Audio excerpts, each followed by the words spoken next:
Hello and good evening. I think I am now live and I can be seen about in some kind of way. Whether I can be seen satisfactorily is another matter, and whether I look like I've been dragged through a hedge is another matter.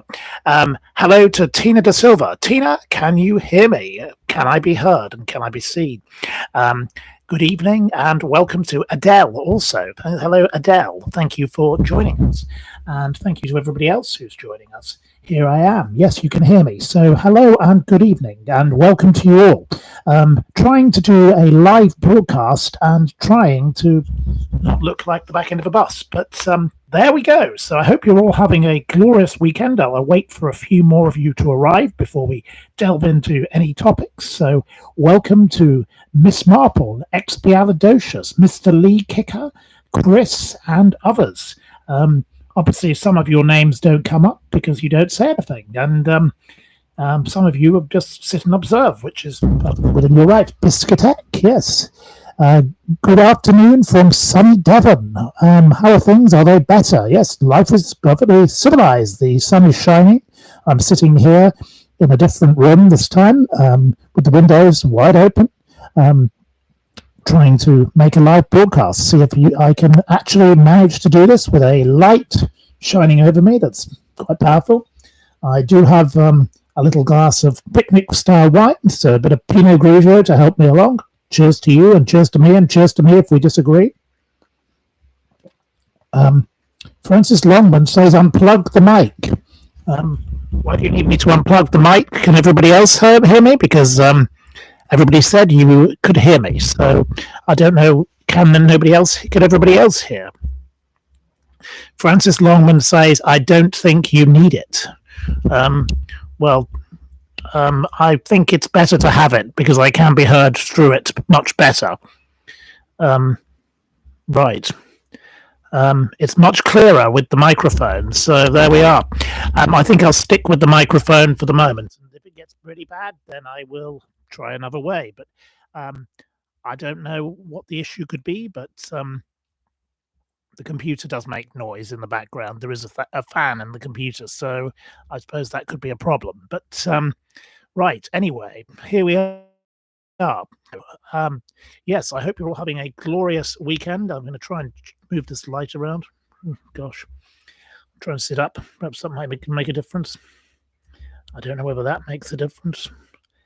I'm not particularly good with technology, as you all already know. So let's try moving it. No, that makes it worse. And you can't actually, this YouTube has a major problem in my view, in that you cannot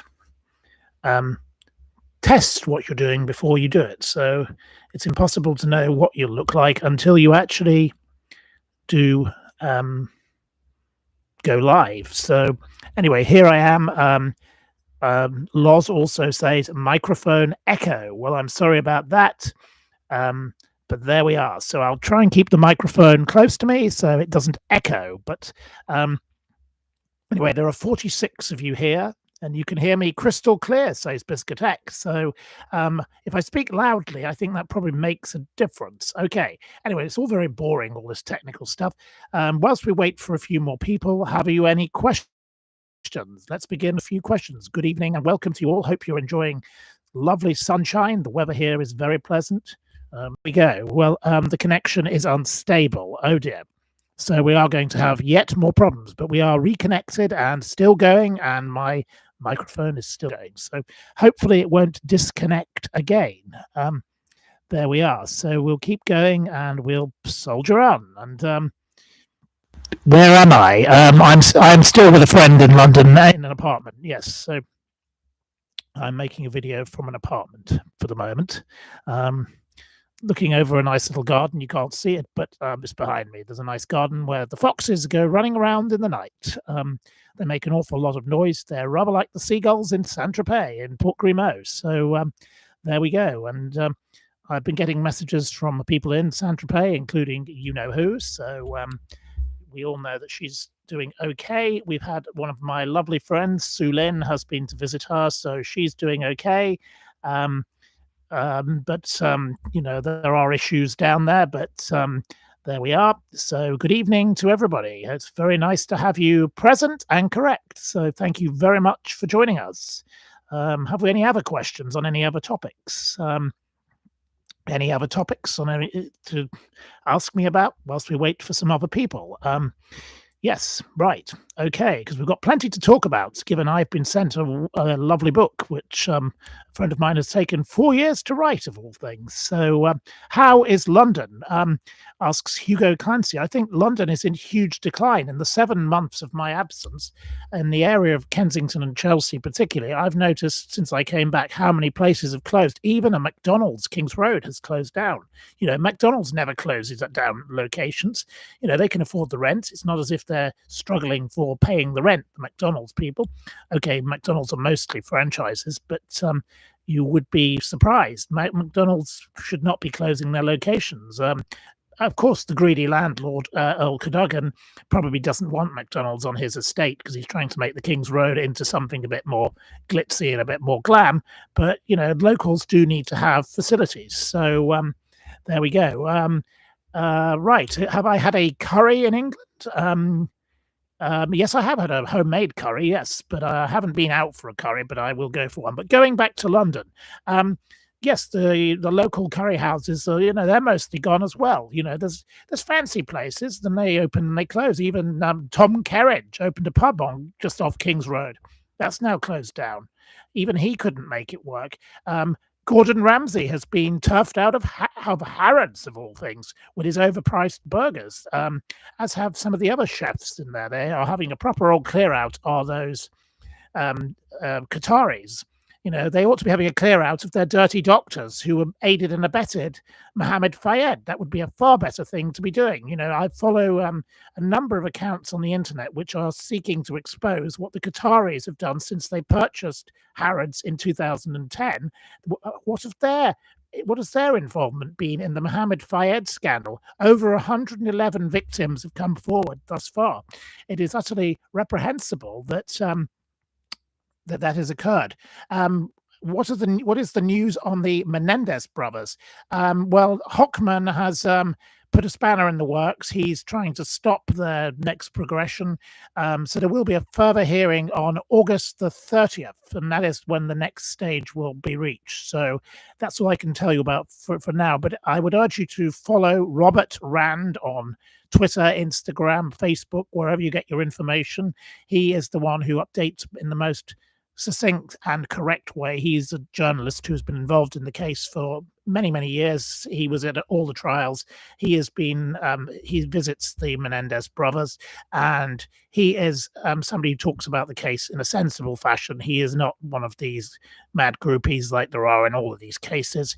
He is wise, and he operates with caution, and I think that's what is needed in such a situation. So there we are. Anyway, I'm going to try this thing without having to hold on to this button now because it's starting to annoy me. Let's see. Can you still hear me without that? Because I'm not holding on to the button, but there we go. Right. Right. Is the author of the book entitled a friend? Yes, Andrew Lownie is a friend, hence why I have an advance copy, which I shall be talking about. Here we go. It's entitled The Rise and Fall of the House of York. If you want to get pre-order a copy, you can follow the link in what's called the description box, as they say on the other channels, the Sean Atwood particularly. They will say in the description box. So in the description box, there is a link to an Amazon page where you can pre-order. I don't get anything out of it. I'm nothing to do with Amazon, but you will be able to buy the book for £11 as opposed to £22 for the hardback book. A veritable bargain. And it's a fount of all knowledge. I've been reading a little of it today. All sorts of people I know have been quoted, and I'll come to what I have to say about it in due course. But yeah, all the dirt is in that book, and it's all come out in all the interviews. And Andrew has been doing a lot of interviews, but we'll wait for a few more people to talk about it. So, yes, okay. Right. Very kind of you, SS Racing, that say you've missed me and all the other things you said. That's very, very generous.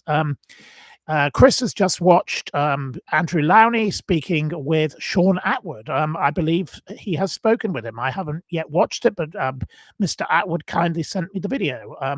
I will be going to a book launch for the book next week, which will be very interesting to see who is in attendance. So there we are. Right. Evening to everybody here. Yes. Hello. And yes. It's going to be a good show, and I do have a quiz for you. I don't know whether I gave you quiz 117 or not, but I have now reached quiz 127. So if 117 doesn't work, we'll try 118, because I don't remember which one was the last one. I have ticked off quiz 116, but I haven't ticked off quiz 117. So I can't remember whether I failed to tick it off or maybe I just didn't do that quiz yet. So there we are. As you can see, my hair looks like I've been dragged through a hedge. There we go. So I'm sorry, ridiculous, but there we are. The barber is on holiday, so come back and even getting a barber here is absolutely useless. August they don't open the particular barber, so it's not much use to me. And I'm very cautious to go to different barbers because the last time I went to one in France, the mess they made was an utter phenomenal disaster area.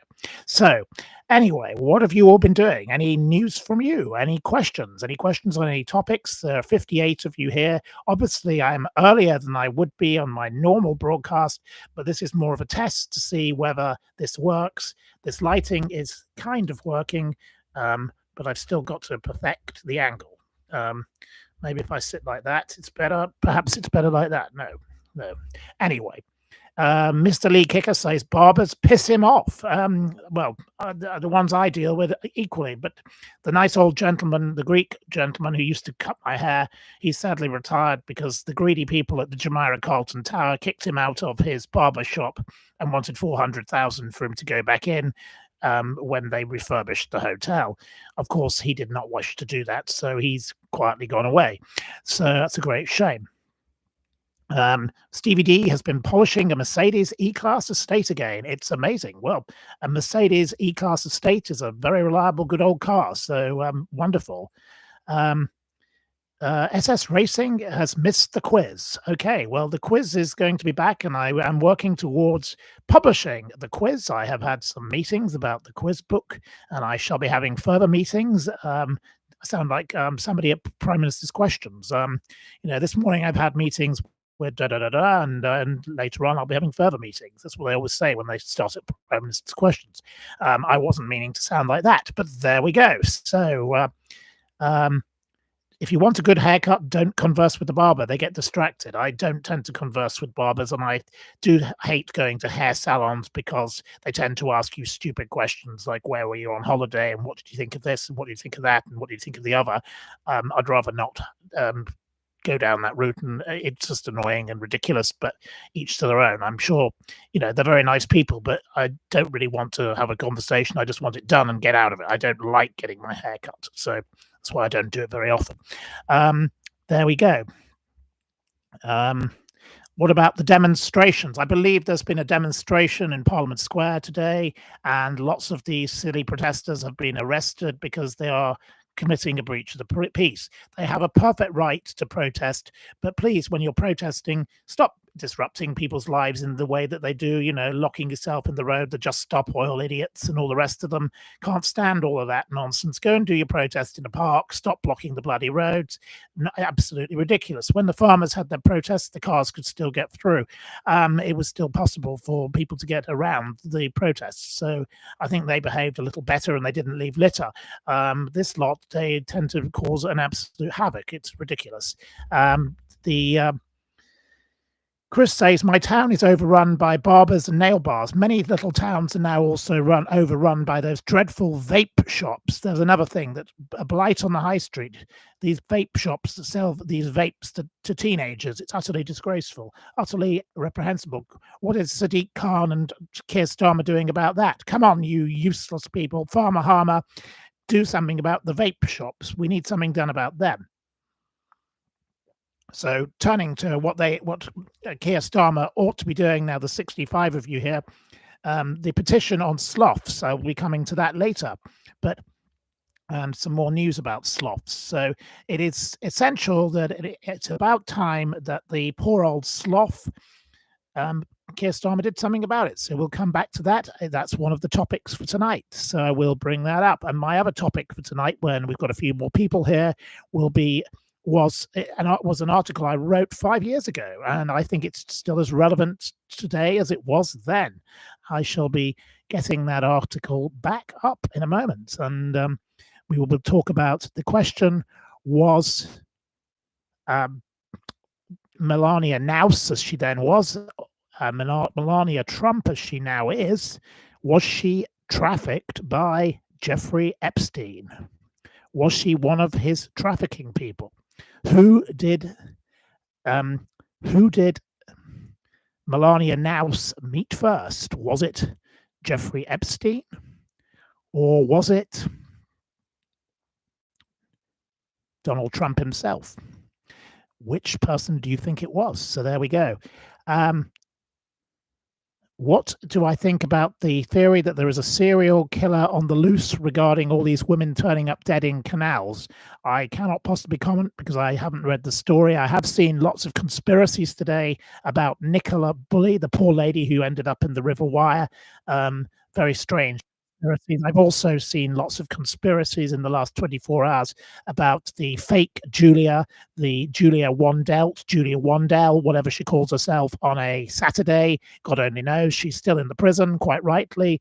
And they're claiming that somebody tried to, set her up by demanding a DNA test, and it wasn't her, and poor little her, and it's not fair, and everyone's picking on her, and it's all awful. Well, Julia Wandel, or whatever you called on a Saturday, you are a pest and a nuisance, and you harass people, and I hope they throw the book at you. You're an absolute disgrace. And as for Karen Sprague, the woman with the awful name who wears the Crocs, Karen in the Croc, Karen is a complete pain in the neck, and she can't even get dressed for court, turning up in a tracksuit. What a disgrace. Absolutely appalling woman.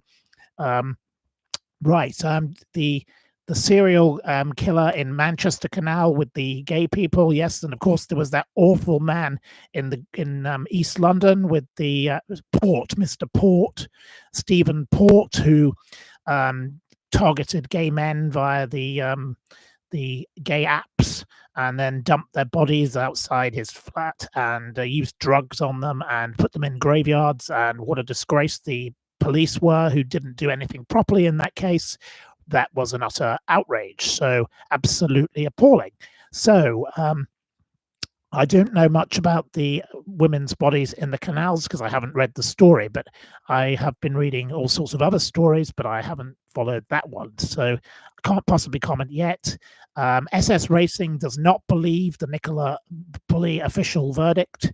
I talk to many people who don't believe in the official verdict of that. I have been bombarded all week by the Lucy Letby groupie trolls. They tried to get me banished from Twitter. They have failed thus far. They are complete lunatics and they should put a sock in it. Absolutely disgraceful that they are upsetting the victims of that awful baby slaughtering monster, a modern day version of Myra Hindley meets Rosemary West. If she were not a white girl with middle-class parents and blonde hair who lived in a semi-detached house in the suburbs, the book would be thrown at her even more than it was, because the British public and the likes of Nadine Dorries and the idiot David Davis MP and the stupid Hitchens man, Peter Hitchens, would not be jumping on a bandwagon with Lord Sumption trying to defend a woman who slaughtered babies and then wrote to the parents, pestering them in such a reprehensible and rotten way. Lucy Letby deserves to burn in hell. The memories of those poor innocent children who never got the opportunity to live is what is important. They are the people who should be remembered. That is what I say on that particular topic. Lynn says, I'll have to get on Twitter and defend until the end. You can follow me on Twitter. My link is in the description box, as they say on all the other channels. It's at @M_Steeples, STEEPLES, M_Steeples. So there you go. You can follow me on Twitter, or X, as whatever they want to call it. Twitter is all about algorithms. It is amazing how quickly you can get banished. I do think the Elon Musk, who claims to be a person about free speech, trying to put a limit on what I can say is not correct. I do not say anything offensive. I simply pointed out that Lucy Letby is a convicted killer and a baby slaughtering murderer. In the eyes of the law, she is exactly that. She is a convicted murderess. She is a criminal, and she has an offensive sentence. It's like when I say that Ghislaine Maxwell is a mucky madam sex offender and sex trafficker. She is all of those things. She's mucky because the other prisoners have regularly told me and others that she doesn't wash, so she is mucky, and she was a madam. I have evidence that she was a madam in the early 1990s. As I have regularly pointed out, and Channel 4 came to see me about it because they also knew about where this went on, not in Kinnerton Street, but in Stanhope Mews East, where a lady who used to work for me, her home was used to do surveillance on a madam, so she was a madam. She was considered madam by the Metropolitan Police, but nothing was done about it because guess what? Dame Cressida Dick went to school with Ghislaine Maxwell. Dame Cressida Dick's father was Ghislaine Maxwell's tutor at Oxford University. Strange that nothing gets done. Strange that Ghislaine has now been moved to a low-security prison also. She is like the worm. She knows how to manipulate. She's very deviant. She's very devious. She's very deranged. And she's playing further games because now she's not going to talk about certain things again. So for all her little crowing and croaking and giving a little bit of information so she could be moved prison, she's now becoming a nuisance again. The woman who locked herself in the library. It is an absolute disgrace. And well done to all of those people who continue on the internet to demand the release of the lists. They all call them the Epstein lists. I would refer to them as the Epstein-Maxwell lists. Most of those people in those books are Ghislaine's contacts. Ghislaine was the chief. Jeffrey Epstein was the monkey. She was the organ grinder. She had the connections. She used him as a money funnel. I've gone into all of this before. Look at the La Hogue Trust. Where did the missing £500 million go? Why did Jeffrey Epstein give her £30 million in cash? Why did she end up with all these multi-million-dollar properties? Of course, one of which, tucked away, is currently for sale. She will make a $1 million profit if it's sold for that, if she is still indeed the owner. We don't know where Scott Borgerison is. There's so much to inquire with Ghislaine. Ghislaine is not my topic for tonight. We didn't have that on the cards, but I have to go there. It's, now I've been asked about it. I think it's perfectly fine whilst we're waiting. We're nearly at 100 people on the people list, but that doesn't mean there are not even 100 already, because that number never seems to be to tally. And the likes, thank you for your thumbs up. I don't know, thumbs up to you all. Thank you. Mary Taylor, the woke term. Yes, mental health has cancelled the term mental illness. Big difference. Woke is an absolute abhorrent thing. I think my friend Rex Leyland, who I shall be having lunch with next week, who does Talk Radio Europe, has a wonderful show often now and again, Talk Radio Europe of a morning. And on there, they call him the Woke Finder General. He likes to call out the woke. And I agree with him. My friend, the ex-policeman, Peter Blexley, he is Talk TV. He is a regular caller out of anything to do with woke and corruption in the police. And the police in this country are second rate. There are, of course, many good police officers out there, but they are tarred by the thousands of very, very bad ones, particularly in the Metropolitan Police and Essex Police. They are two of the worst forces in the whole of the UK. Absolutely appalling police officers. So many of them there. The Stuart Lubbock case, the Range Rover murders, Jeremy Bamber. Down in Dorset, you've got Omar Benguit. Just north of London, of course, Mark Alexander in the home counties, and, countless others. So lots of injustices out there and lots of bad police officers. But of course, many police officers do a very good job. I will add that. as a counterpoint. So, yes, Tina De Silva adds police forces all over corrupt. Tut tut. Yes, I tend to agree in the main. But Biscuitek says the Gestapo Port Police. I did read an article today about a police officer who was forced to go and do such a thing, and he was behaving in a very reluctant fashion, and it was clear on his video camera thing that he did not want to be doing what he'd been sent to do. And there are good police officers out there who do not want to be doing the nonsense of arresting people over a tweet. And come on, as JD Vance has rightly said, I'm no fan of JD Vance. And JD Vance is living it up in the Cotswolds. I'm sure he'll get a nice invite round from Ellen DeGeneres, who is ridiculously trying to sell a crappy farmhouse that looks like it's been absolutely ruined by her for £30 million. Is she on crack? Is she on cocaine? Is she on acid? Was she born in a barn? Because it's got a big barn. She belongs locked up in a barn on the funny farm. The funny farm is definitely her farm, because £30 million sterling for that stupid farm is absolutely laughable. And Sotheby's, really, you're having a joke. Have a look at the website of Sotheby's, and you can probably have a tour of Ellen DeGeneres. Sotheby's International Realty are selling Ellen DeGeneres' ghastly, ruined farmhouse. I believe it was perfectly nice before she came along. Anyway, JD Vance is living it up large, and the locals are amazed at how many vans are there. They said it's like living in a film set. It's like nothing has arrived. But the Cotswolds has been invaded by all sorts of people.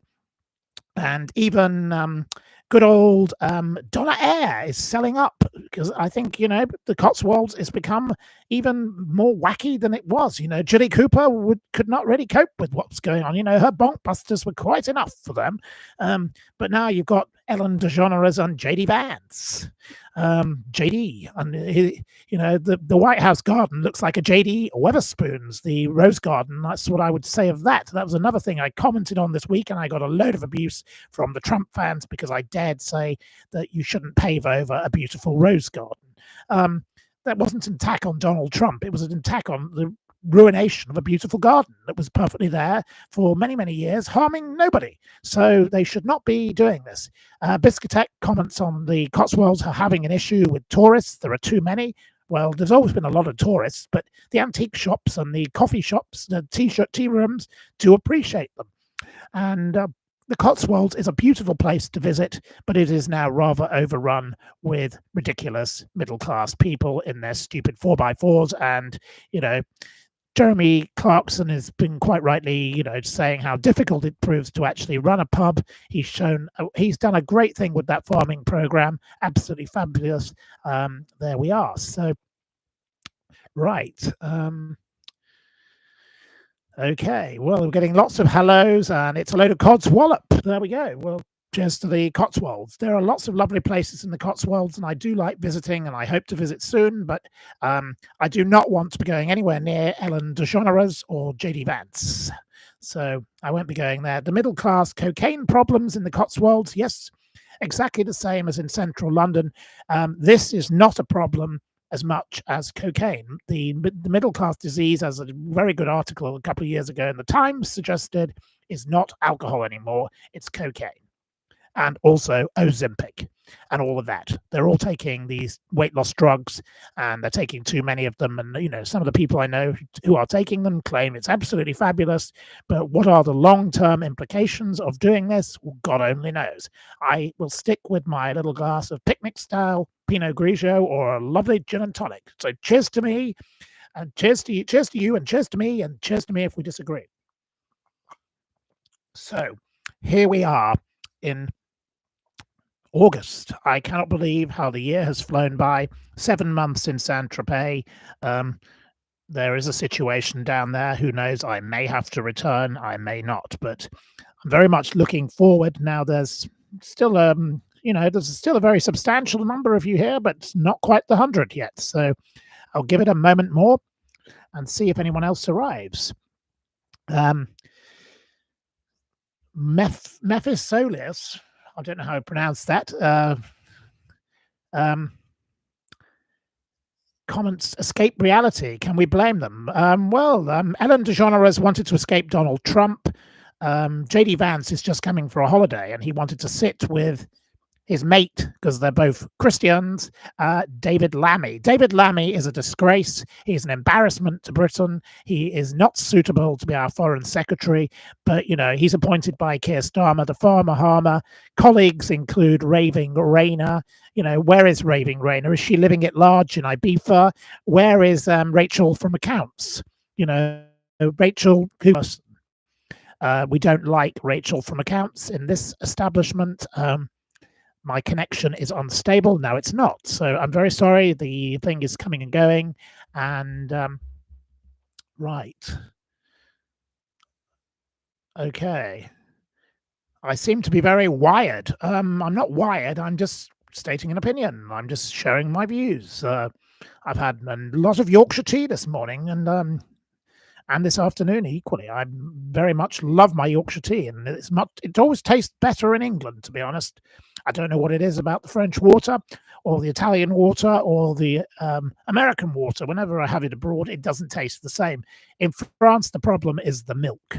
French milk, they can't get it right. There's something wrong with their milk, but you just have to put up with it. In America, well, I don't know. They have weird everything. When it comes to tea, they can't deal with tea. They're absolutely useless. But, down near Saint-Tropez, our gardener was very keen to point out, Vive la France, Vive la Yorkshire, he said. Vive la Yorkshire.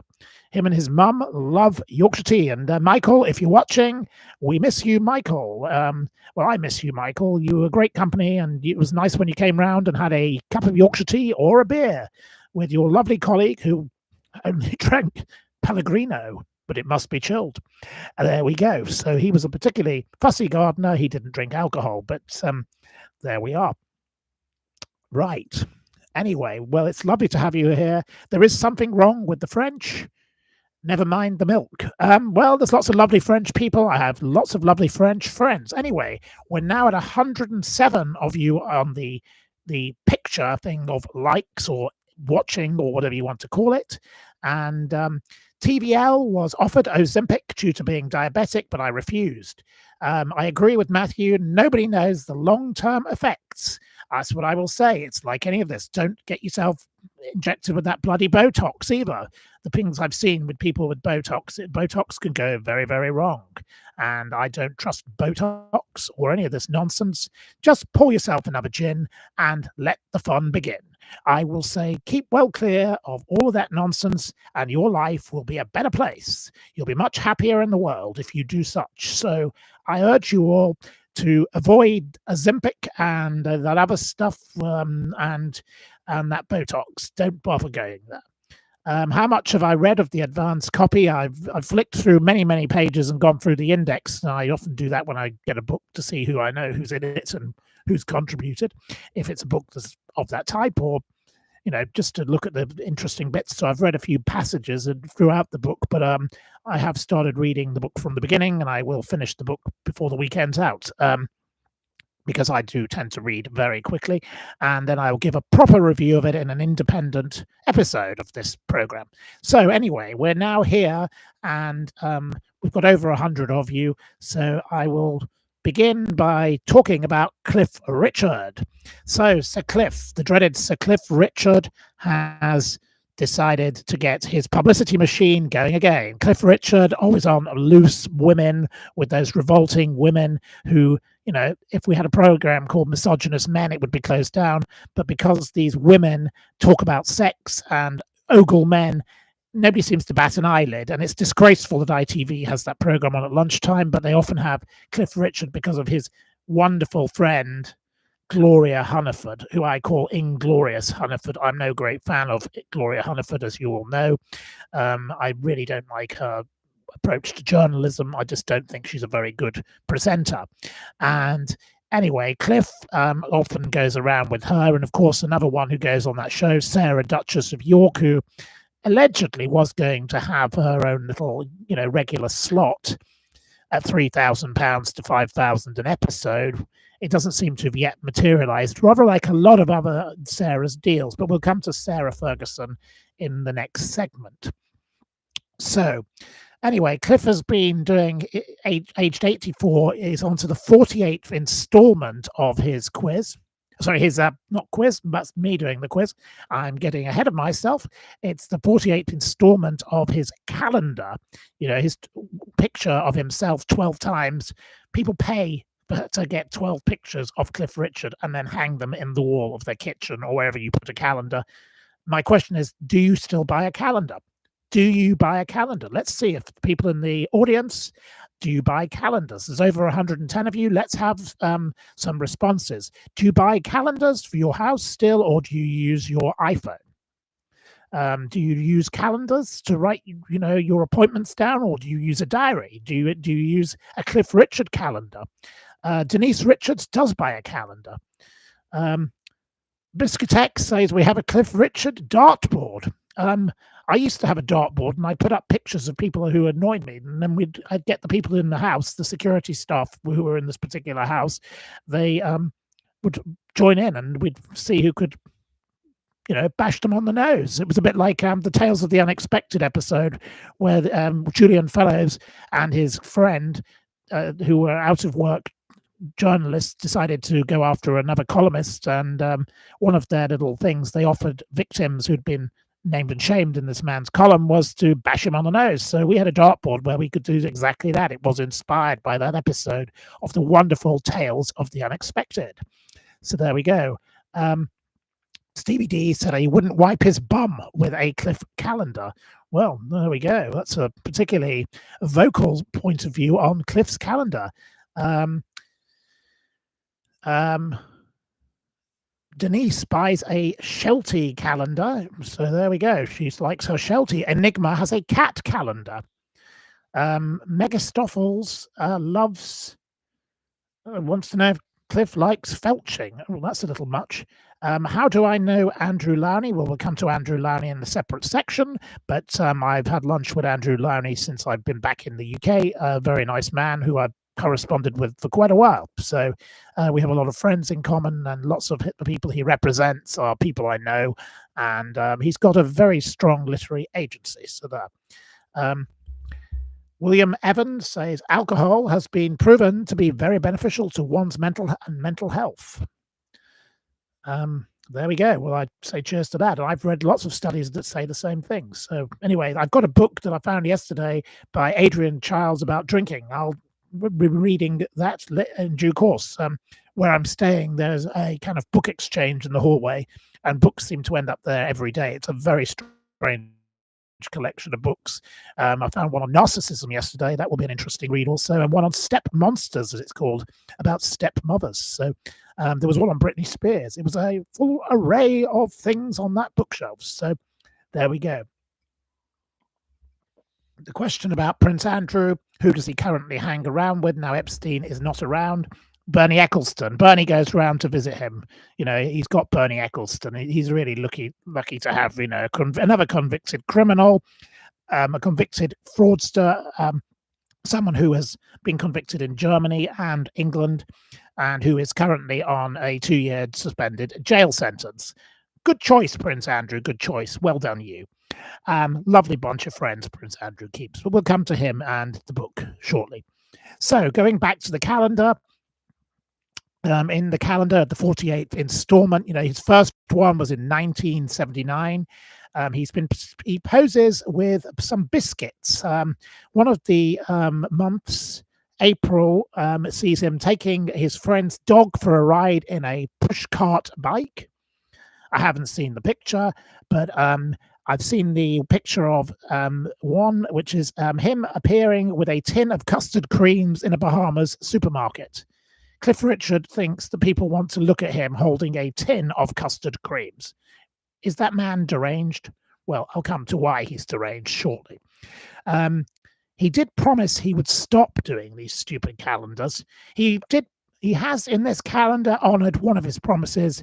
He did say that he would stop stripping for the calendars in 2023.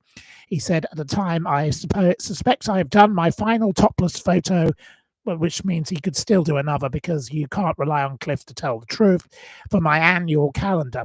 It's time to gracefully exit as the Chippendales market. He also added, retiring is not in my vocabulary, but stopping is good for me. I can work whenever I want to, if I want to. You see, Cliff Richard is one of those people who never knows when to put a sock in it. That is the problem with Cliff. Um, he's determined to outsell David Beckham, Taylor Swift, and Harry Styles. He is always determined to outsell them, Kylie Minogue, anyone else who's got a calendar. Yes, he is the new Barrymore, says Linz. They do have a lot of similar qualities. Absolutely ghastly people who never know when to give up. Grow old disgracefully, but go and do it somewhere else, please, Cliff Richard. And you, Barrymore, you get off that TikTok. You are a bore and a banal pest and a damned nuisance, alongside many other things, including running away from the scene of a crime where somebody was murdered. But we won't go down the route of Barrymore tonight, another piece of toe rag. So, anyway, we've gone through the pictures mainly. The final picture that's referenced in the articles I've read is him standing next to some angel wings in a Caribbean supermarket. Well, he really does like to get the God bothering bit in. I'm surprised he didn't take a picture in a cathedral. When he sang like it was a pop concert in Liverpool Cathedral for our Scylla's. Here with a quick reminder, and the bishops behind looked utterly appalled.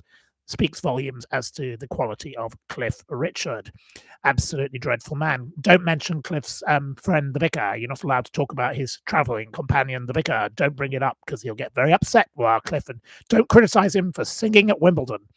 Whenever he sings, it's a bit like Rihanna when she sang about raining. It rained all bloody summer. Anyway, at least the weather is good today. Cliff Richard hasn't been seen, so that's probably why. Cliff and Rihanna, get a room. Anyway, his total sales for his calendar were estimated at £2 million since 1979. So he has made a bit of a packet out of his 12 pictures. I don't know what 12 times 48 is, but I'm very useless at numbers. I can only do words, but you can work out all those photographs. He's had to pose for an awful lot of photographs to make £2 million. And, well, he does make a lot of money on other things, of course. And, he is popular with a certain bunch of old people who were around when he was young. And the Christian nonsense that he rams down everyone's neck and going around upsetting certain tennis players and presenters by pretending he had relationships with them when they said they didn't, and all the rest of the stupid things he did. This is a man who is forgiving the person who accused him. He slept on his kitchen floor and he wailed. He went down to the driveway and there were the yellow ribbons. Of course, he doesn't like mention of Lord Boothby, the Craze, etc. All these things where I've proven that he makes up that he only met these people once. Well, why was he wearing different outfits in different photographs? His associations are very curious, to say the least. And the final outing of Captain Tom, courtesy of that dastardly daughter, taking him on the trip to Barbados, where he was forced to spend one of his final hours with Cliff Richard. Quite frankly, the poor old man his ears must have been ringing with disgust at having to listen to that weirdo. Anyway, he hides behind God, the dirty devil, says Linz. Dixie, you can stand under my umbrella, AAAA. Okay. My grandmother once bought me a Cliff calendar. Says Stephanie. She thought I might like him. My God, someone admits to having had a Cliff calendar. Jen Wilson, thank you very much for the $5 you've just given me. I don't know why you're giving me $5, but from Canada. Thank you for the $5. And good to see you too. That's very, very kind. Hello to Pig. Hello, Pig.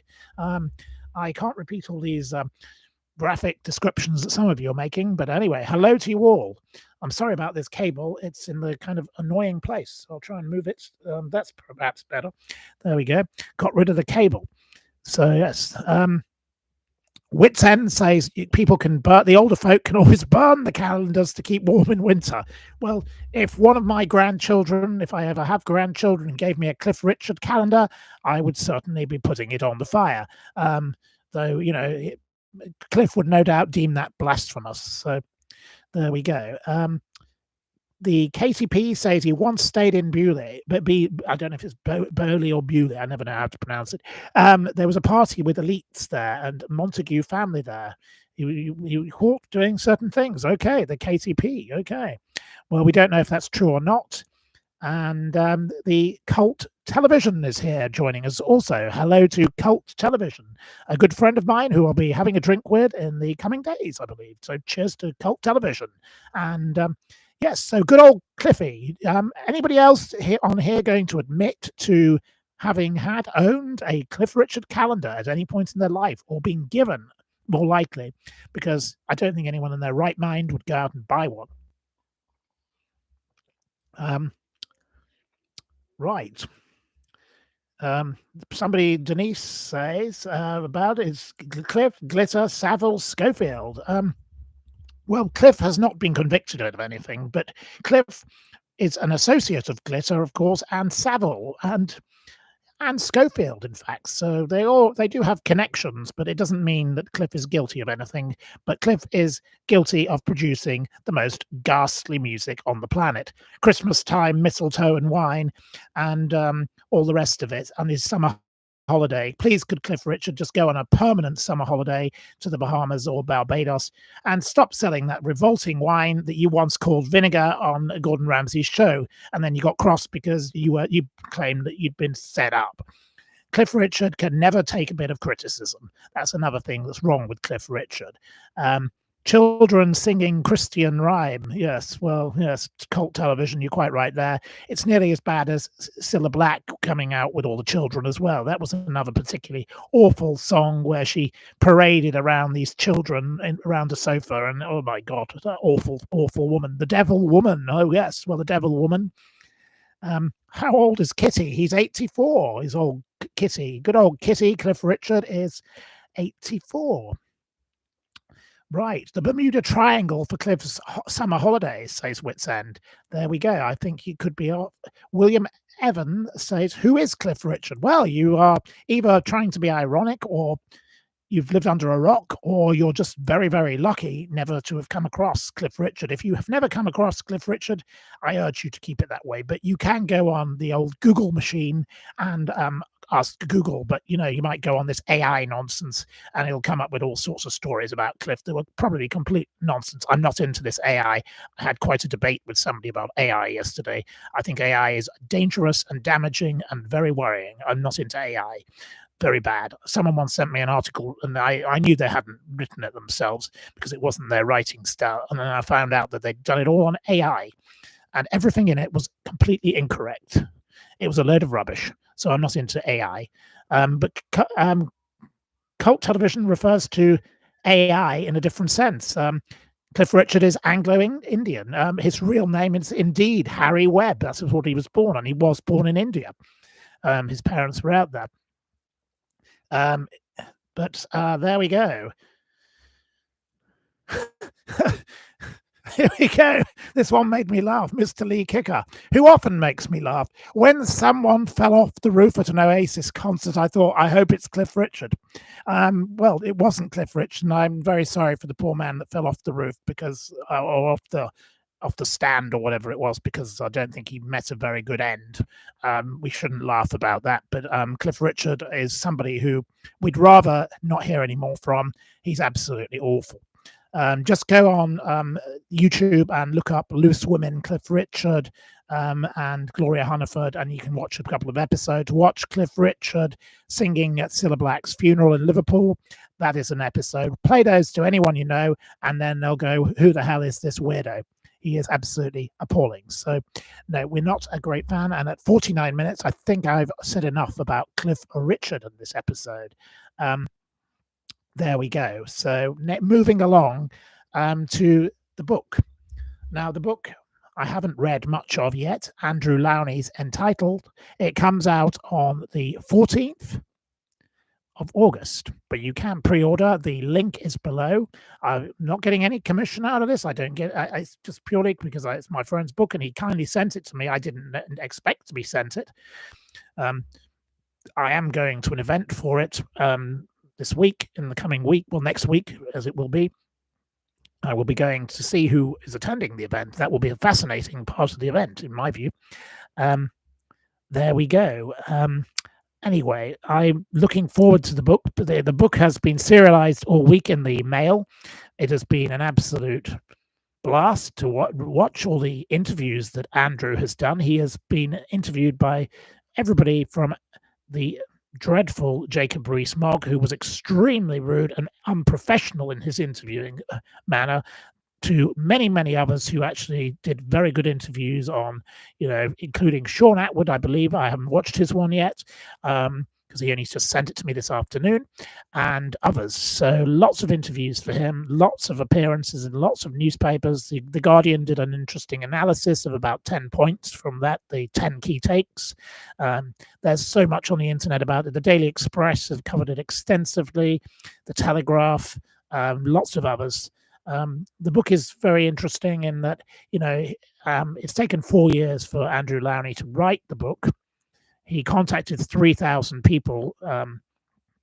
Obviously, I'm not going to give anything away from the book because it's not come out yet, and you need to go and buy a copy of it. And it's not been released, but there are plenty of things he said in the interviews I can comment on. So 3,000 people were approached. An array of contributors, an array of sources, all sorts of people from all sorts of walks of life from the UK, America, and all over the world. 300 of them responded and participated from all sorts of backgrounds. And yes, it's a fascinating thing.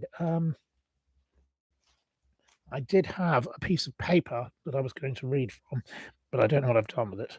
I thought it was in the book, but I must have left it in somewhere else. Anyway, I can't read the press release I was sent because I think it's in a bag somewhere. I didn't take it out of the bag. I thought it was inside the book, but never mind. I can talk about it. I did share a quote from it, from a poll from The Sun that Andrew has referenced. Given many of you are talking about things sexual this evening, if I can find it. Sorry, I shall. Oops, I think I've moved my screen. I don't know if I'm still here or I've vanished. I don't know. Oops. I'm not very good with technology, as you probably already know. I may have vanished. Oh, I can't even see myself on this screen now. I'm back. Hello. I hope I didn't cut out whilst I was trying to find something on the screen, on the other screen, but I am useless with computers and technology, and I need someone to come and help me with all of this. But I have got a strong light, courtesy of my friend here, which is very nice of him that he kindly set up. So whilst I try and get this quote,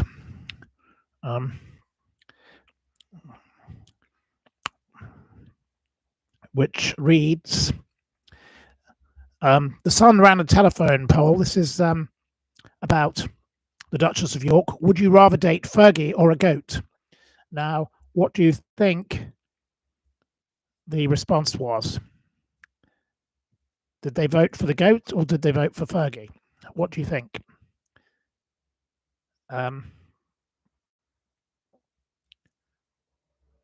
Enigma says the goat. Well, they did vote for the goat, yes.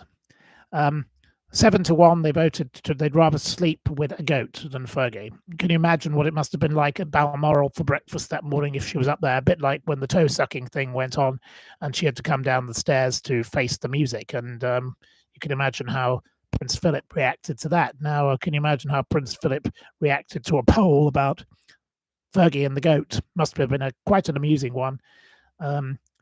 Caddis says a goat's cheaper to keep. I would quite agree. A goat is much cheaper to keep, and Fergie is a very expensive woman. The book does cover about her greediness and her neediness and her taking holidays and taking this and taking that and taking the other.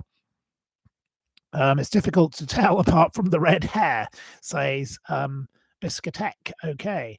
Um, right, Pig's comments. Well, we're talking about the Duchess of York for now, Pig's, so we'll stick with the Duchess of York and Prince Andrew. Um, the book covers all manner of things from, Jeffrey Epstein to Prince Andrew being involved with dictators and despots. It charts his records in the Falklands. It is not entirely critical of him. It highlights some of the good things the both of them have done, her charity work, her, her being a good mother to her children. She's definitely loyal to her children.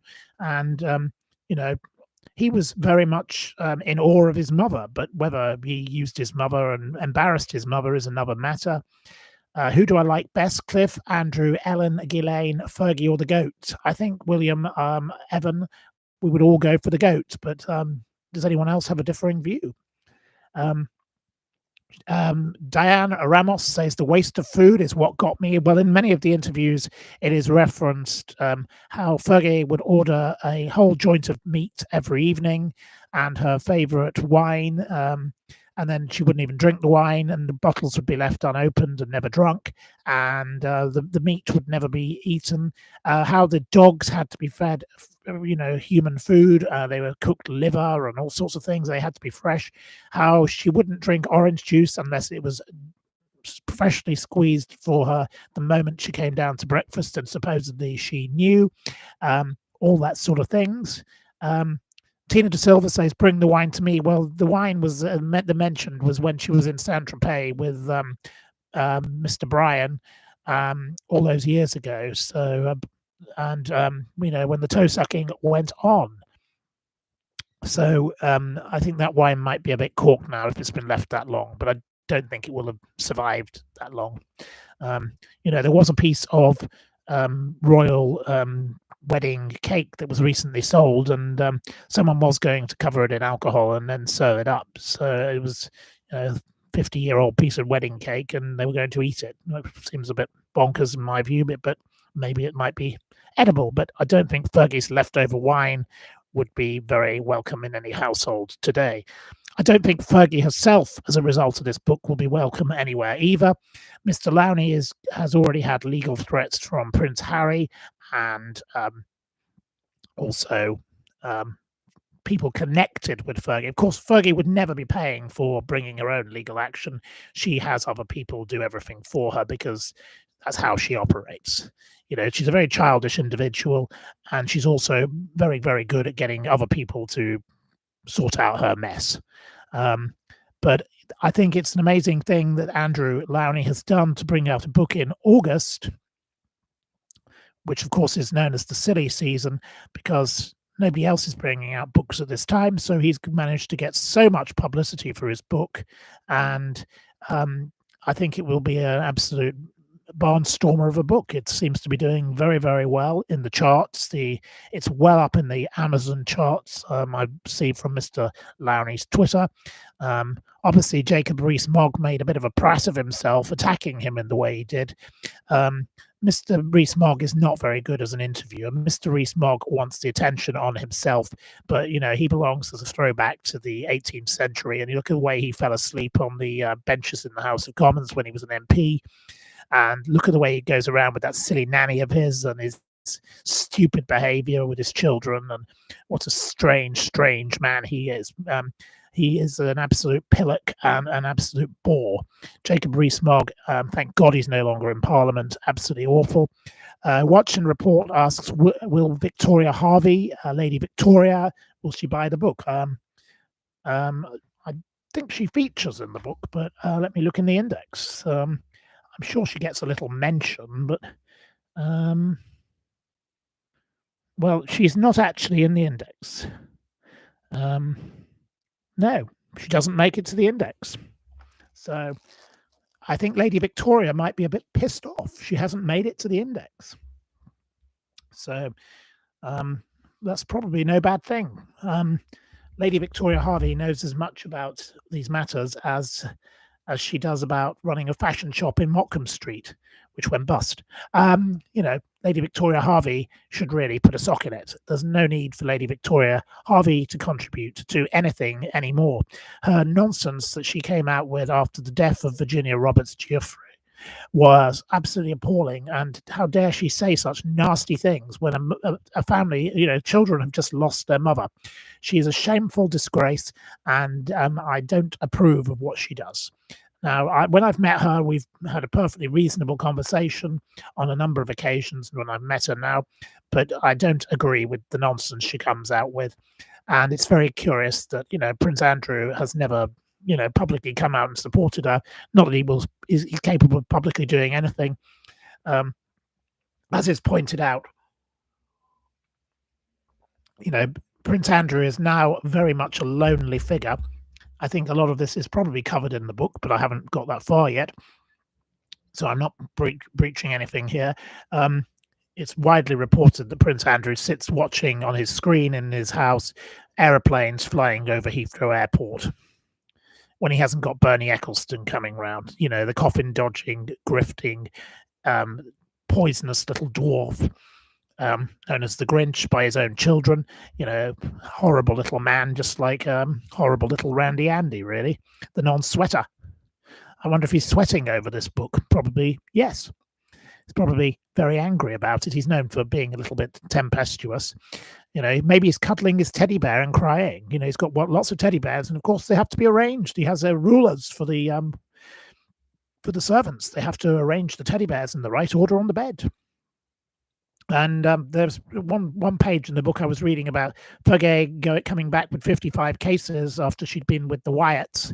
Lynn Wyatt, a lovely lady from Texas, who I have met on occasion, whose son was having a bit of a relationship with Fergie at one point. And amongst the many things that were bought for her to take home was a very expensive £500 teddy bear. So maybe that was a nice little gift for Prince Randy Andy, because he does love a teddy bear when he's not going around pestering women. He's known for his not being the best of lovers. That was also something that's come up in a lot of these interviews. And, how many, between 1,000 and 3,000 women, a bit like Cockroach. William Roach. Do you remember William Roach of Coronation Street? Still in Coronation Street. The longest serving actor in a soap in Britain, if not the world, commonly known as Cockroach because of how many women he'd slept with. But he's a druid as well and dresses up in weird costumes. And of course, he's had a bit of a sex scandal, but he was cleared. William Roach, great friend of course, Stuart Hall, both of them directors of Owen Oyston, the media baron who owned Miss World, another kind of figure from the same seedy days of Epstein and Brunel, owner of a model agency, married twice to the Miss World contestant Vicky Oyston, now divorced from her again. These people of that era, Stuart Hall, Max Clifford, who gets mentioned in the book. I found him and I checked his name out straight away. I wanted to see only a short mention of him, but no, there's lots of names in there that you'll find very, very interesting. I will do a fuller review of the book in due course. So that is what I say. It's called Entitled: The Rise and Fall of the House of York by Andrew Lownie, published by William Collins. It's £22 RRP, but you can buy it on Amazon for £11 if you pre-order. So why not? You could buy it and, you get a bargain. It's something interesting to read in the silly season. So I do suggest you get hold of a copy, and I think it's far better read than the Tom Bower book on the same subjects. And, the people I've spoken with who have seen extracts of it and whatever else, they're all looking forward to reading the full book. So after the 14th, you'll all be able to read it. So there we go. And well done to Andrew Lownie. I congratulate him, and I look forward to seeing him in the coming week. So well done to him. So anyway, moving along. I wanted to update you. My petition on the change.org on sloths. Now, thank you to the 2,765 who had signed by the time I last looked today. It's very slow to get these petitions going, and it's very hard to sign those things on that change because you have to click and click and click and click. And I think a lot of people don't complete the clicking process, which is a bit of a problem. So you have to make sure you do that. So you can follow the link in the description box, as they say on the other channels, and you can take part in the petition, which I want Keir Starmer to ban the keeping of sloths as pets and playthings for the likes of Tamara Eccleston, daughter of the dreadful Bernie, in the mansions in Kensington, as she did, which is why I came to know of it.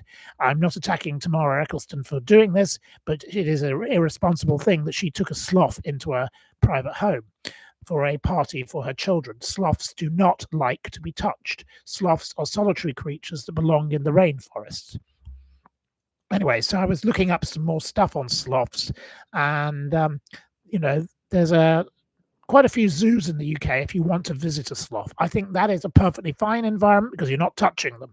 They are left in the right kind of lighting and they've got the right kind of thing. If sloths have to be in captivity, which it would be better if they were in the rainforest, in my humble opinion. Jersey Zoo, run by the Durrell, as in Gerald Durrell Wildlife Conservation Trust, have reopened their sloth house recently after the birth of yet another one, a Linnaeus two-toed sloth. There are two types of sloth. There's a three-toed sloth and a two-toed sloth. The difference is that one has 3 toes and one has 2. They both have the same number of claws. They have the same claws, but they don't have the same number of toes. So the three-toed Linnaeus sloth and the two-toed, but they've got the two-toed. So Terry and Rio, who sadly died just 9 days later after the birth of their child, their baby sloth, which was named Gemma. Its sex was not revealed until the 29th of July, even though it was born in January, because it takes a long time to identify the sex of a sloth. I didn't know that until today. But they quite rightly at the Jersey Zoo said we have to keep the place closed for a while because they must get used to the visitors slowly.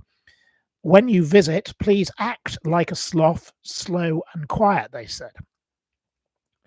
A sloth likes to live in lowland tropical forests. It spends most of its life in trees. They're the most relaxed animal in the rainforest. They sleep for 15 hours a day and they spend the rest of the day eating. A sloth's stomach can take up to 2/3 of its body weight. The average weight is 4 to 8 kilograms. Their average lifespan in captivity is 30 years.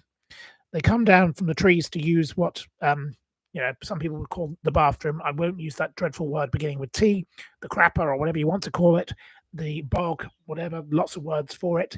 They do that once a week only. They only need to relieve themselves in that manner once a week. Their diet as omnivores is buds, fruits, leaves, also insects and small lizards. It takes them a very long time to digest food, up to 1 month, just to digest one leaf. They're a very slow operating animal that likes to be left in peace. But they're also a habitat because algae, fungi, and moths and other insects live in their fur. They're a perfect home for other species because they don't move around much. And this is why they need to be left alone. They should not be being carted around by dreadful people for the purposes of entertaining multimillionaires, like billionaires, as she calls herself, like Tamara Eccleston's children in mansions in Kensington. They should be kept in solitary conditions where they are left alone. Lynn says you're having a sloth day. Well, I'll come to the World Sloth Day shortly. But before that, ground sloths are now extinct. They've been extinct for a long time. There's equally a larger thing that is rather like a sloth, the sloth bear in India.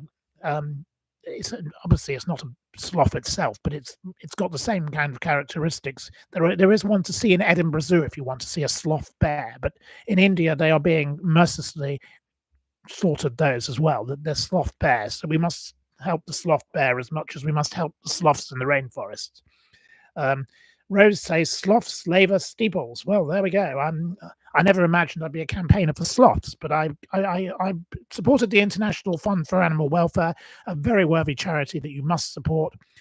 for a long time, and I've tried to help them with lots of different creatures. And my friend Richie, who is one of their executives, does a fantastic job raising awareness, and he's currently in California, so I don't see him as often, but well done to everybody at the International Fund for Animal Welfare for the wonderful work they do, especially for giraffes and elephants and lots of other creatures, whales and seals and all the other things that they do to help.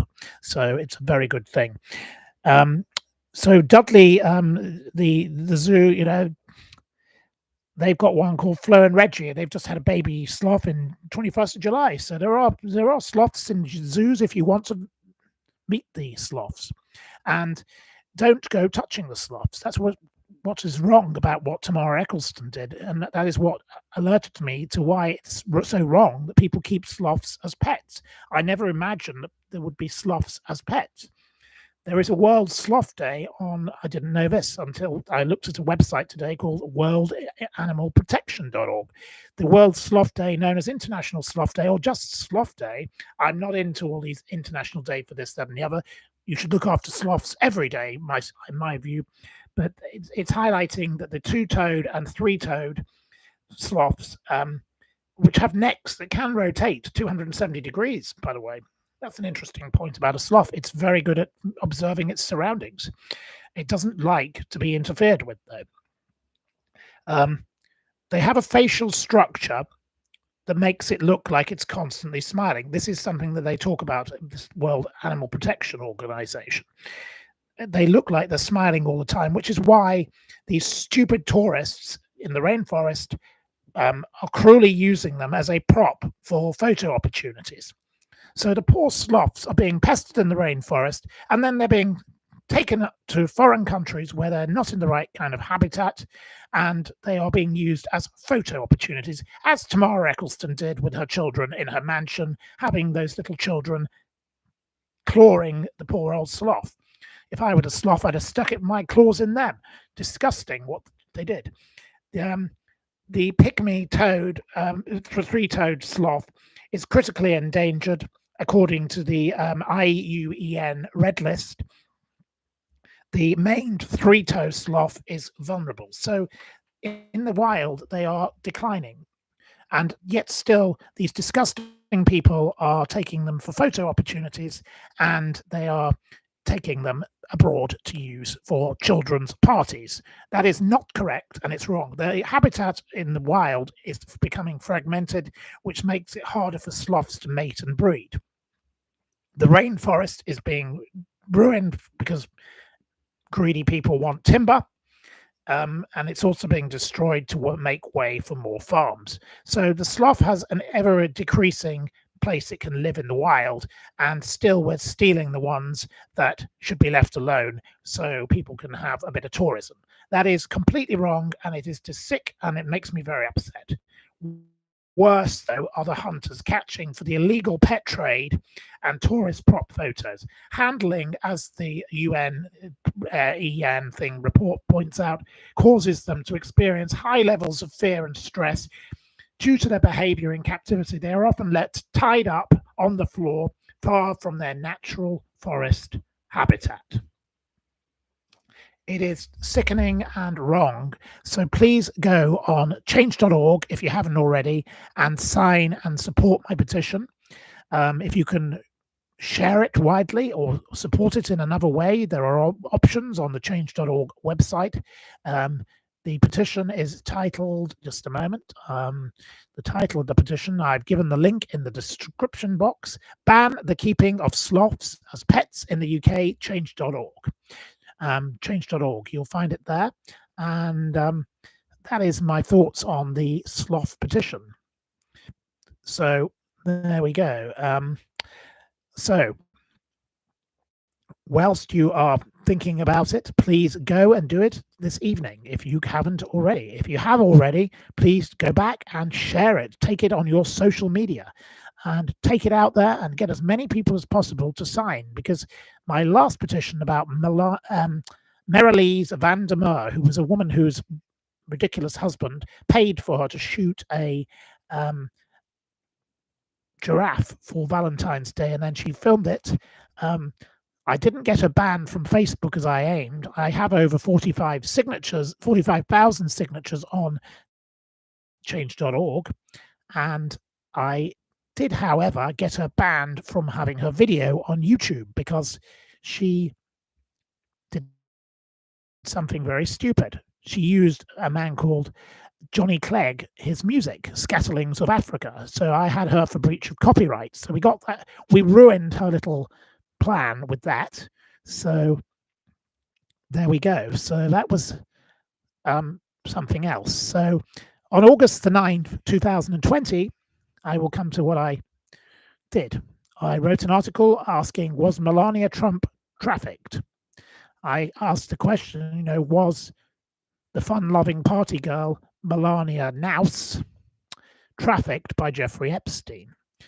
She first met Donald Trump in September 1988 at a party. Donald Trump claims that that's how they met, a party. They're not very specific about what party. Lots of other things have been left unsaid. But Jeffrey Epstein always said that he was the one who introduced her. And his plane was well known for going to the region that she came from. So the question I asked 5 years ago is just as valid today. What do you think? The pair allegedly swapped phone numbers in a bathroom, dated, and then eventually married in a lavish ceremony on the 22nd of January 2005 in Palm Beach, obviously with attendees including the Clintons. So there we go. The Slovenian model, Epstein claimed to be the one who introduced them. The Lolita Express was going back and forth. Was it true that Donald Trump met Melania of his own volition, or is it true that Jeffrey Epstein was the facilitator? What do you think? What's your view? Have you any views? So just a final question is that do you believe that Melania Trump was trafficked by Jeffrey Epstein, or did Melania Trump, as she now is, meet Donald Trump by another means?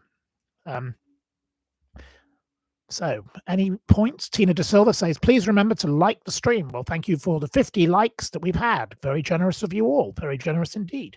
So thank you very much to the 50 people who have pressed like. More of those, please. But more of you, please sign the petition on the sloths. So anyway, I would like you to do that. So you believe that Donald Trump met her through modeling companies. Well, modeling companies were what Jeffrey Epstein specialized in. So there you go. There's a thought on that. So anyway, I'm going to try and do a quiz for you. Are you ready for a quiz? Watch and Report says 25 says Melania was working hard for the dollar and green card. Are you ready for a quiz? But yes, through the modeling company, says Lynn's. Remember, before you go, sign the sloth petition, says Denise Richards. Thank you, Denise. That's very generous. Right. Mr. Tofields is looking forward to a quiz. Now, before I begin this quiz, I'm not sure if we did quiz 117 or not, so we'll try it. And if we'll go, well, we'll try it because you haven't had a quiz in quite a while. So we'll work our way through this quiz, and we're going to see who can win the quiz. And some of you won't have seen this quiz because you might not have been present. If I had done this quiz before, I do apologize. But right, I could do with something to hold this quiz on because I've got to try and write the answers, the winners down, and read the questions. Right. Let's see. Okay. Well, we'll do this quiz, and here we go. Are you ready for a quiz? Right. Lind wants to know about Ivana Trump falling down the stairs. He buried her on a golf course to avoid tax. We've talked about that before. I find that very curious. She normally took the lift. So why did she fall down the stairs? It was very strange. Being buried on a golf course is a very strange thing also. But Ivana Trump was a very pleasant lady. And obviously my friend Liz Brewer, lovely lady, was her publicist in the UK, and spent a lot of time with her. And she was a very pleasant lady. I didn't know her personally very well at all. I encountered her, but I did not know her. But she seemed very pleasant when I did encounter her. But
hello again. I don't know whether you can hear me now. Can you hear me? I'm sorry, I had to refresh. Sound now okay?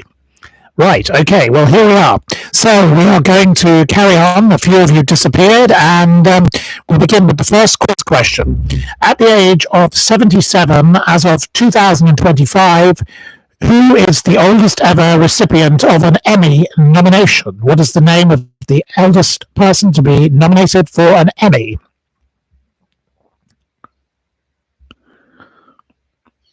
They appeared in Matlock, the revamp of the 1980s legal drama.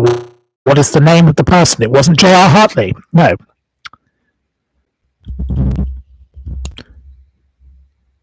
Right. It wasn't Janet Evans. No. It wasn't Michael Barrymore or Donald Trump.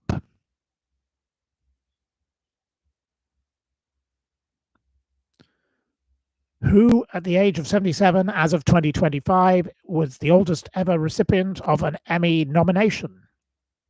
Have we any answers for the question? It wasn't Norman Lear. It's a female, and that's your clue.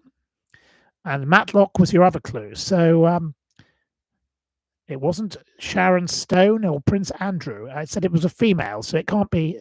It wasn't Jessica Fletcher. No.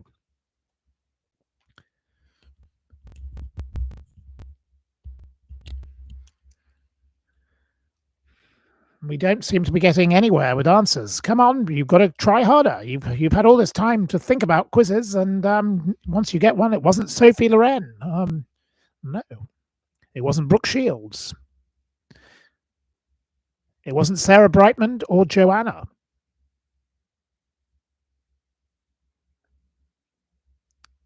It wasn't Polly Darton or Goldie Hawn. No, nobody is getting an answer. It's not Joan Collins. Right, well, I think it's not Bea Arthur. It's not Elaine Page. It's not Names Have Deserted Me or Betty Davis. It's not Angela Lansbury. Some of these answers are quite good, but they're not the correct answer. Well, question number one, you have got 0 points. Quiz 117. It's not Cher and it's not Mary Whitehouse. I'll give you a couple more chances. It wasn't Nora B or Betty White. It's not Helen Worth of Coronation Street, good old Gail Platt, who I do know from London, yes. It's not Farrah Fawcett, no. Or Jane Fonda. No. So I award 0 points on question number 1. So it was, of course, Kathy Bates. So there we go. Kathy Bates was the answer. You have failed on that. So there we go. Nobody got the point. So MMRYH did get the point after I'd declared the point. So that's a shame. But you did say it too late. I'd already read out the answer. Okay, in which English county would you find the 16-mile Severn Valley Railway line? Which county would you find the Severn Valley Railway line? Where would you find the Severn Valley Railway line? Which county? And it's not Kent. It's not Devon. It's not Lancashire.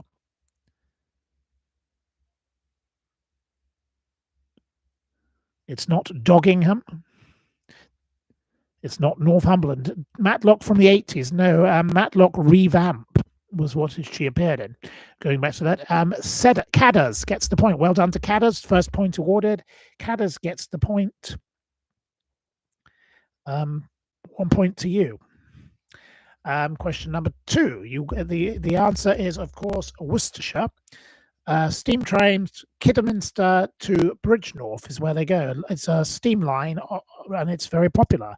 Read about it, I think, in an article in the Financial Times, or maybe on a television show. I saw something about it. Anyway, I haven't been on it myself, but it looks like a lovely day out. Perhaps if you get time, you should go along there. Right. Okay. Next question. Question number 3. In 2025, which work by Geoffrey Chaucer had its entire meaning of its tale changed when Cambridge experts corrected a typo from elves to wolves? Which tale from the Geoffrey Chaucer had its meaning changed by a typo being corrected? It's a 900-year-old typo, so it's the oldest typo in the world. It's not Pilgrim's Progress. It's not the tale of the unexpected. It's the tale of the something. It's not the tale of two cities. That's somebody else, Dickens. Not Beowulf or the Bible. It's not difficult. It's a tale. It's not the Fox and the Grapes or the Large Harden. It's not the Wife of Bath. No. The Tale of whom?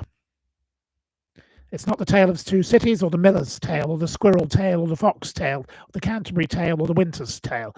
Which is it the tale of? It's not the Tale of Tales. It's not the Tale of Tailwinds. It's not the Knight's Tale. It's not the Dog's Tale. It's not the Tales of Beatrix Potter. No, which of Geoffrey Chaucer's tales had a typo 900 years old from elves to wolves? It changed the complete meaning of the story. It wasn't Sherlock Holmes, and it is Geoffrey Chaucer we're talking about. I know you like to make things up and come up with very strange things. It's not Janet Evans's tale, and it's not Anthea Turner's tale either, and it's not Bernie Ecclestone's tale, and it's not Prince Andrew's tale, and it's not the Whale's tale.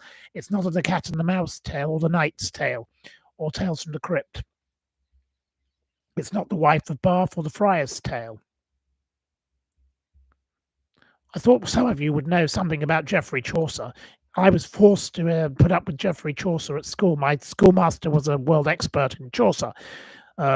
Dr. Thorne, he was a very big expert on it, and I loathed and detested Chaucer for some reason. I preferred doing the more contemporary things like Seamus Heaney and Alan Bennett, much more interesting to me. It wasn't the Tale of Canterbury, and it wasn't Barbara Minto. Barbara Minto is a friend of mine, but it's got nothing to do with Geoffrey Chaucer. It's not the Tale of the Werewolf.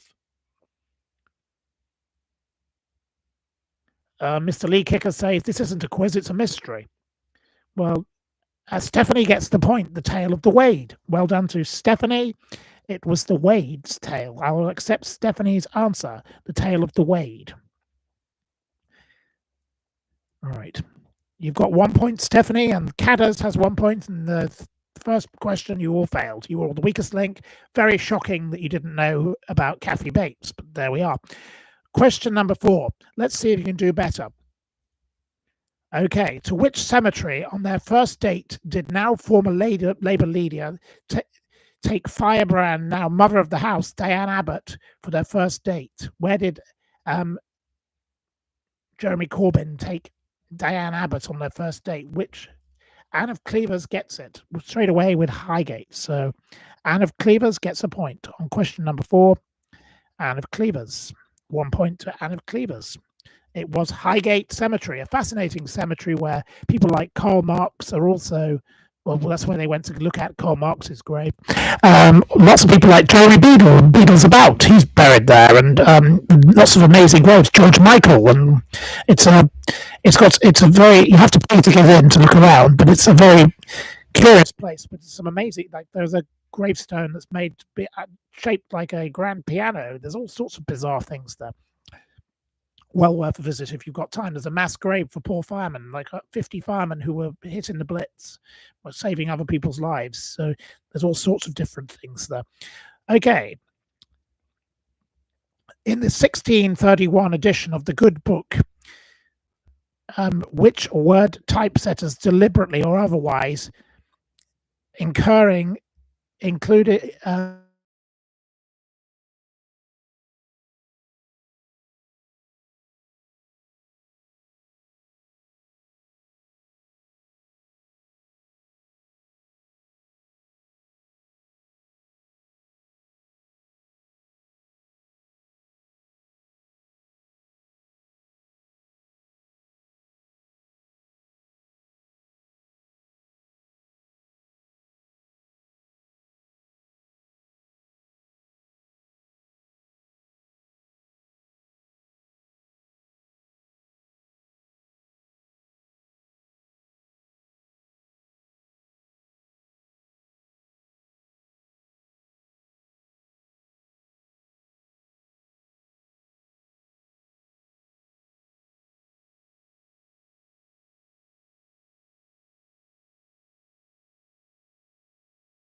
hello again.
Which word was missed?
Hello, now can I be heard?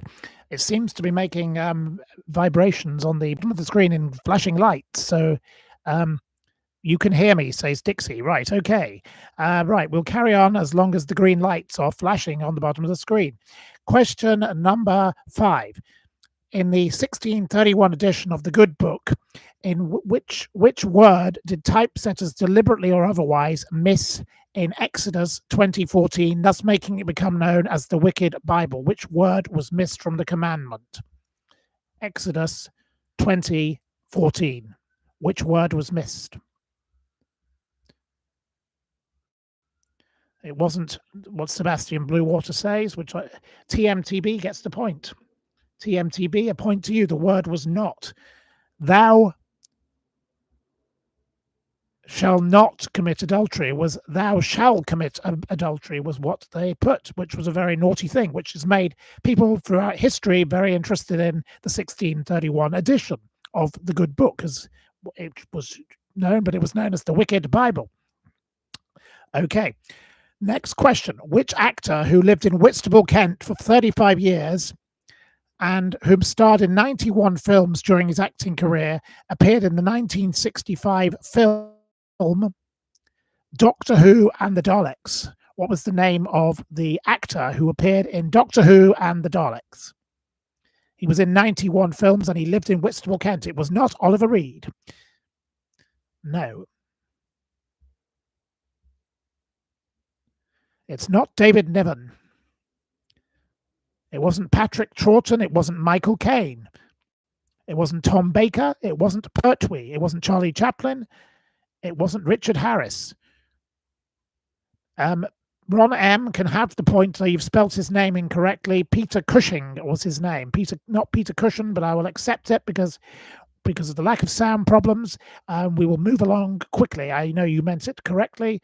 So the correct answer was given first by Ron M. So Ron M gets 1 point. 1 point to Ron M.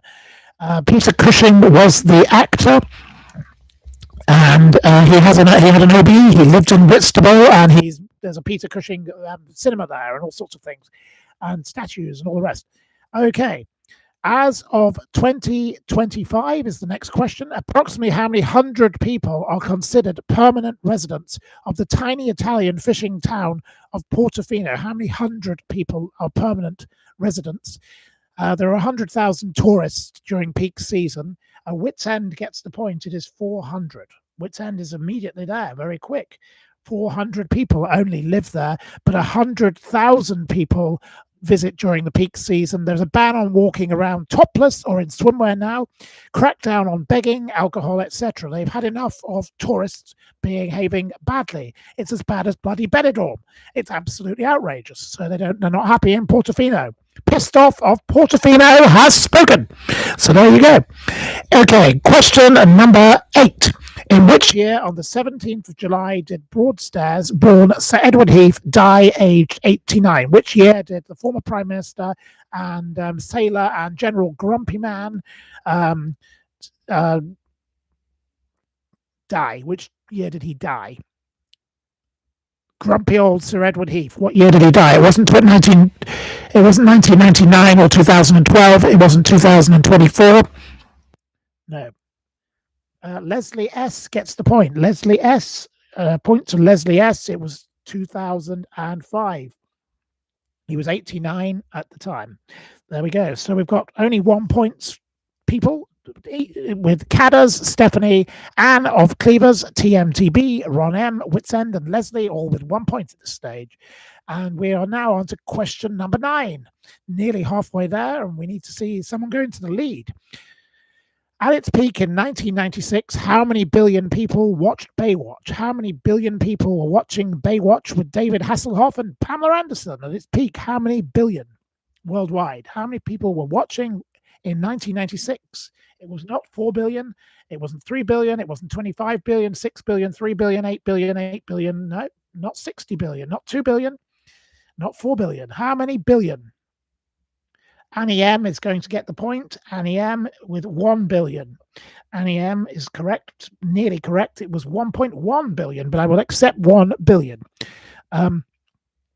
So next question, number 10, the halfway house. Which sauce is traditionally served with roast lamb? Which sauce would you traditionally have with a roast lamb?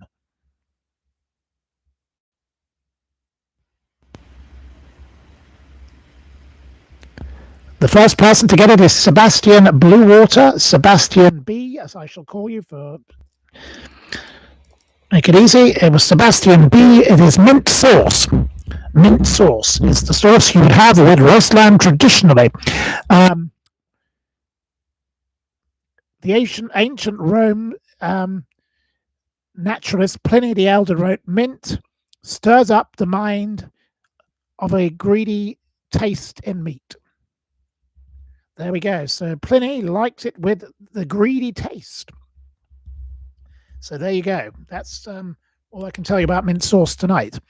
Mint sauce. People used to yell that at lambs as a child when I would walk across fields. You could hear people screaming mint sauce at the poor lambs. A bit like Hannibal Lecter style, wasn't it? Really, very strange behaviour. Right. Okay. Question number 11. In Northumberland slang, what is a guffey? Guffy. What is a guffey? And it's not a lamb, but it's a creature. So there's your clue. What is a guffey? Guffy. A guffey. No, it's a creature. It's not a sandwich. No. It's not a dog and it's not a fish. But Witsend now gets a second point. Witsend is now in the lead. It is a pig. A guffey is a pig in Northumberland slang. So there you go. You've all learned something new. It's not a squirrel or a cow or a goat. So there you go. Okay, next question. With which sport is Alexander Isaac associated? Alexander Isaac.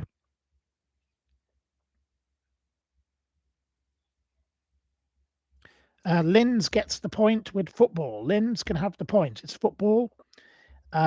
He is a Premier League player for Newcastle. And he's been trying to go to Liverpool for £110 million only this weekend. It's been reported that the Rubens, who I know, the family who are co-owners of Newcastle, have put a stop to it, as has the board and the Saudis. They put a stop to him moving along.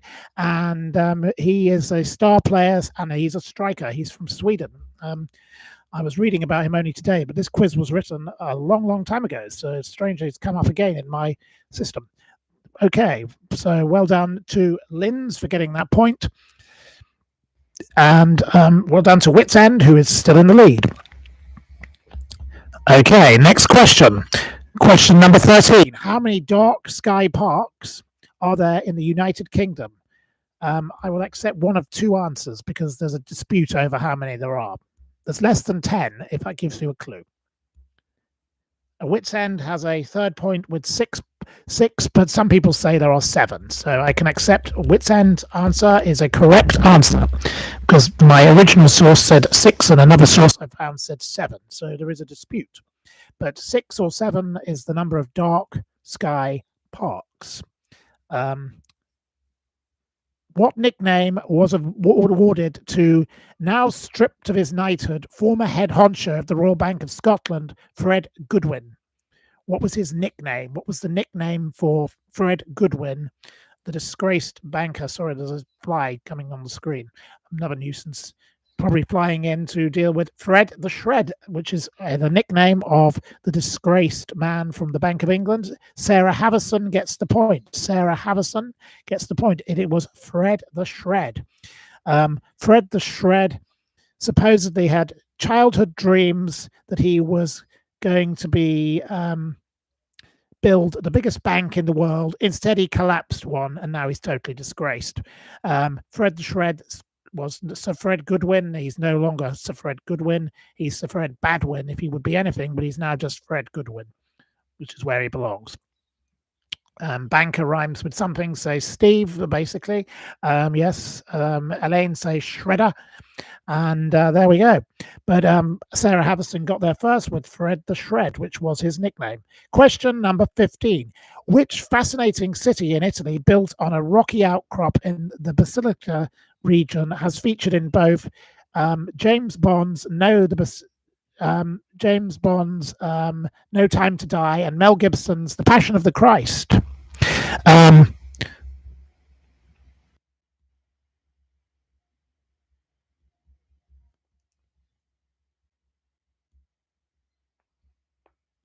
Which city? It's not Santorini, no. Not Christmas Island. Stephanie gets the point. A second point to Stephanie. It is Matera. Matera is the city which featured in both of those films. Matera in the Basilica region. What else? It's an under-the-radar city, impoverished for many decades, but these two films have brought in lots of people. So well done to Stephanie, who's on 2 points. Well done to Wits End, who's on 3 points. And well done to the rest of you on 1 point. We're at question 15, so there's all still to play for. So you've got to prove you're the strongest link. You've got to prove you're not the buddy in the barn. You're not the dumbest person in the ditch. We need Anne Robertson here to stir somebody up. This quiz is going rather well. So, okay, next question. How many native butterflies are in the UK as of 2025? What is the number in less than 100 and above 50? I'll give you that as a clue. It's not 67, and Lynn says it's the best quiz ever. Thank you, Lynn. Right, it's not 24, and it's not 15, and it's not 70. I said it was between 50 and 100. Audrey says 59. Well, I'll let Audrey have the point. Well done, Audrey. But no, Sebastian Bluewater gets the point because he's come in exactly correctly. So a second point to Sebastian. 57 of them. Lynn's complains the caterpillars have destroyed their silver dollar plant. Well done to Sebastian B, who correctly identified there are 57 identified species of butterfly in the United Kingdom. Okay, question number 17. Which English author is often misattributed with saying journalism is printing something that somebody does not want printed? Everything else is public relations. Who is that often attributed to? It is not a quote that he actually said. It wasn't J.R. Hartley. It wasn't Beatrix Potter. Who said it? It wasn't Ginger Minjar. It wasn't Janet Evans. No, Janet Evans is busy watering down drinks. Stephanie gets a third point, taking Stephanie into joint first place. It was George Orwell, alternatively known as Eric Arthur Blair. But it is not a quote that he actually has been found to have said, but people are always saying he said it. Don't know why, but people do misattribute quotes on an awful lot of occasions. So that's not a very good thing, is it? So I'm shouting louder because you can't hear me. I will try harder. Some of you can hear me and some of you can't. We're nearly at the end, so we will carry on. Question number 18. In which year was Margaret Atwood's novel The Handmaid's Tale published? Which year did The Handmaid's Tale come into being?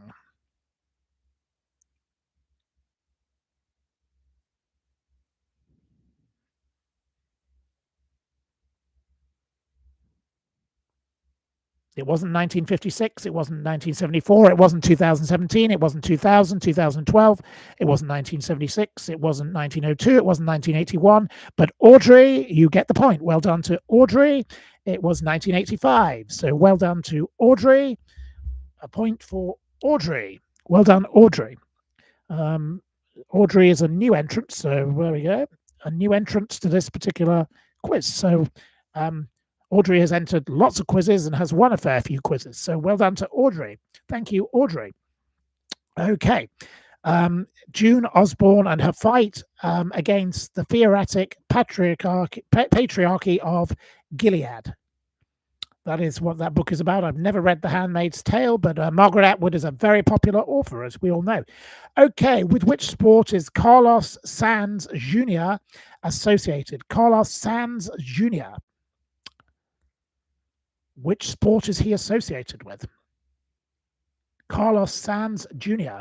Wits End gets a 4th point, taking Wits End back into the lead. It's Formula One.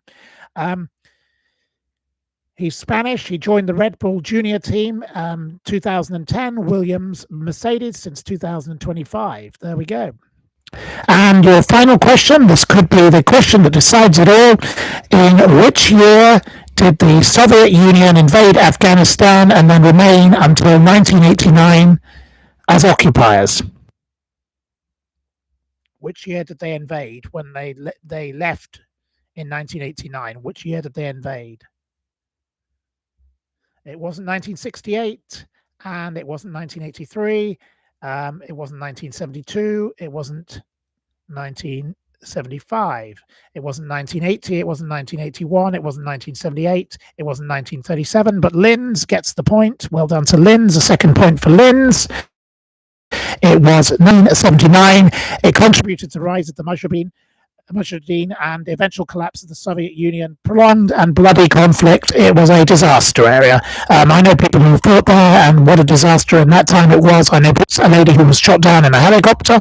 She was a very courageous Russian lady, and ended her days living in St. James's Square, and married to a prince called Prince Peter Dragardzi, of all people. She was a fighter there, so there we go. That was a long time ago since I saw them, so I don't know what happened to them. The poor prince sadly died, and I went to my only ever Russian Orthodox funeral. But our winner tonight, well done to Wits End with 4 points, and well done in 2nd place to Sebastian B with 3 points, and then also to Linz with 2 points, and to Cadders 1 point, Stephanie 1 point, and Cleavers 1 point, TMTB 1 point, Ron M 1 point, Leslie 1 point, Annie 1 point, Sarah Havison 1 point, and Audrey 1 point. So our winner tonight is Wits End. Well done to Wits End. I will put this here. Congratulations, and thank you very much for joining in with my quiz. Because of the sound being so bad and myself needing a glass of wine after all the trouble, I shall be moving along and putting an end to my quiz at this juncture, and I'll say thank you very much, and thank you. It's been a wonderful experience, and I shall be coming back again as soon as I can, where I will try and do something about this damn sound, see if I can make it work, and I will say wonderful of you all to be present, so many of you. We've done exactly 2 hours of this program, and 2 hours is quite a lot for the attempt when we've got bad sound. But thank you very much. Please sign my petition about the sloths. The information is in the box, the description box, as they say on other channels. Also in the description box, you can buy a copy of Andrew Lownie's book, and you can follow me on Twitter.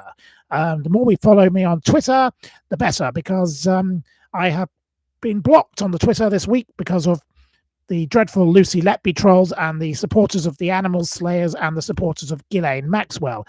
I will say good night and good gardening to you all. Have a wonderful evening, and thank you very much. Thank you, and top of the evening to you. See you again soon. Pip, pip. There we go. Okay, right. Take care and good night. Bye-bye.